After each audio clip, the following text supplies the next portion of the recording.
எனோவா தமிழ் சமையலுக்கு உங்களை அன்புடன் வரவேற்றுக் கொள்கின்றேன்.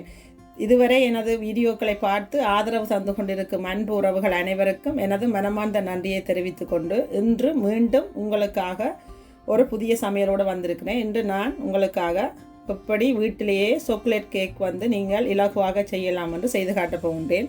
இது மிகவும் சுவையாக இருக்கும், இலகுவாக செய்யக்கூடியது ஒன்று. நீங்கள் இப்படி சாக்லேட் கேக்கை செய்து போட்டு பார்த்தீங்கன்னா உங்களுக்கு தெரியும் எவ்வளவு பஞ்சு போல் நல்லா சாஃப்டாக இருக்குது.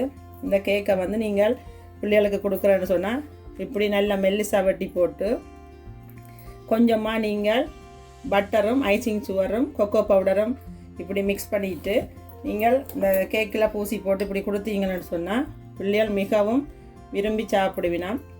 இப்போ இப்படி நீங்கள் செய்து கொடுக்கலாம். இது மிகவும் சுவையாக இருக்கும். இதை விரும்பாத சாக்லேட் கேக்கை விரும்பாத பிள்ளைகள் யாருமே இருக்க மாட்டினாம். நீங்களும் இதை உங்களோட வீடுகளில் எப்படி உங்களோட பிள்ளைகளுக்கு செய்து கொடுக்கலாம்னு சொல்லி வாங்குவோம். வீடியோக்குள்ளே போவோம். இதுக்கு என்னென்ன தேவையான பொருட்கள் என்றதையும் பார்த்து எப்படி இதை ரெடி பண்ணலாம்ன்றதையும் பார்ப்போம். வாங்குவோம். நான் உங்களுக்காக சாக்லேட் கேக்கு எப்படி செய்வதென்று செய்து காட்ட போகின்றேன். அதற்கு தேவையான பொருட்களை பார்ப்போம். இதில் 1/2 கிலோ செல்ஃப் ரைசிங் ஃப்ளவர், அதாவது கேக் மா எடுத்து வச்சுருக்கிறேன். 1/2 கிலோ மா, 1/2 கிலோ சீனி, 5 மேசக்கரண்டி பால், அதாவது பசுப்பால் எடுத்து வச்சுருக்கிறேன்.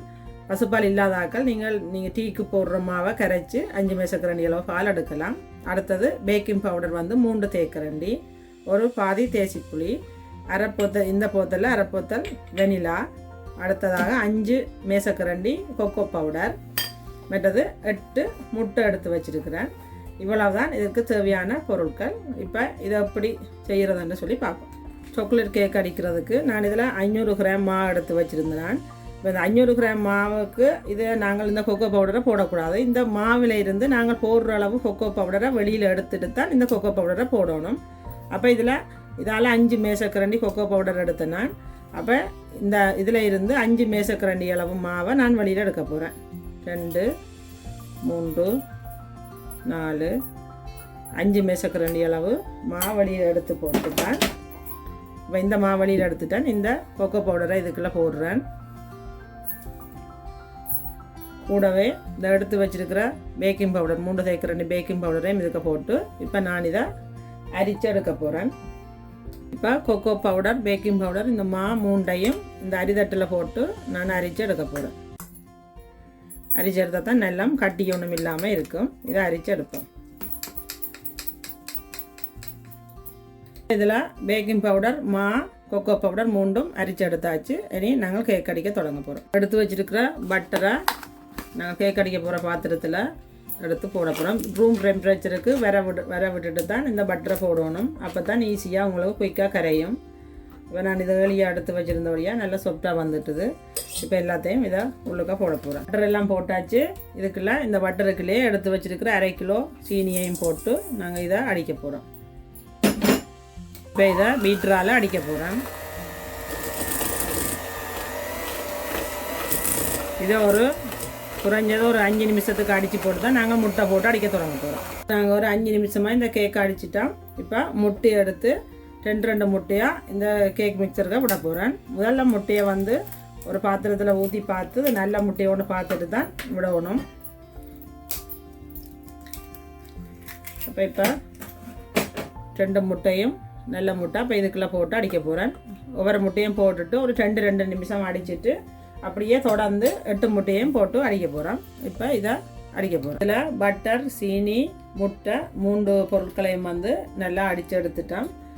8 முட்டையும் நான் போட்டு வடிவாக அடித்து எடுத்துட்டேன். இப்போ இதுக்குள்ளே நாங்கள் இந்த எடுத்து வச்சுருக்கிற மாவை போட போகிறோம். மாவை போட்ட பிறகு நான் பீட்டரால் அடிக்க போகிறது இல்லை, கரண்டியால் தான் மிக்ஸ் பண்ண போகிறேன்.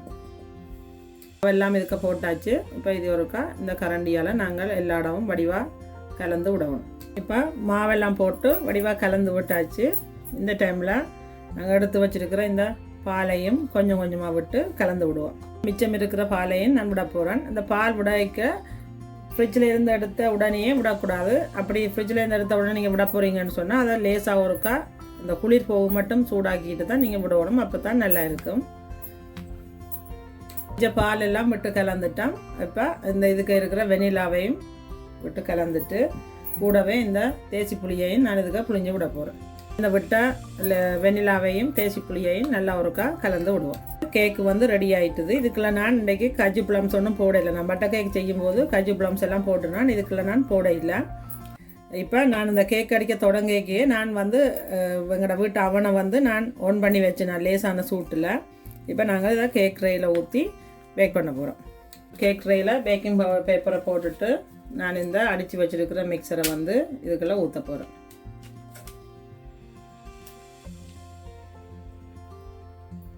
கேக் ட்ரேயில் மாயெல்லாம் ஊற்றியாச்சு. இப்போ ஒருக்கா இப்படி நல்லா சேப்படுத்திட்டு ஒரு 2-3 தரம் இப்படி மெல்லமாக போட்டுட்டு நீங்கள் அவனுக்குள்ளே வைக்கலாம். கேக் ட்ரேயை சூடாக்கி வச்சுருக்கிற அவனுக்குள்ளே ஒரு 14 மினிட்டுக்கு வைக்க போகிறேன். இதோ நாங்கள் அவனுக்கு வச்ச கேக்கு வந்து ரெடி ஆகிட்டுது. சரியாக எனக்கு 50 நிமிஷம் எடுத்தது. என்னென்னா ஒவ்வொரு அவன் வித்தியாசமாக இருக்கும்.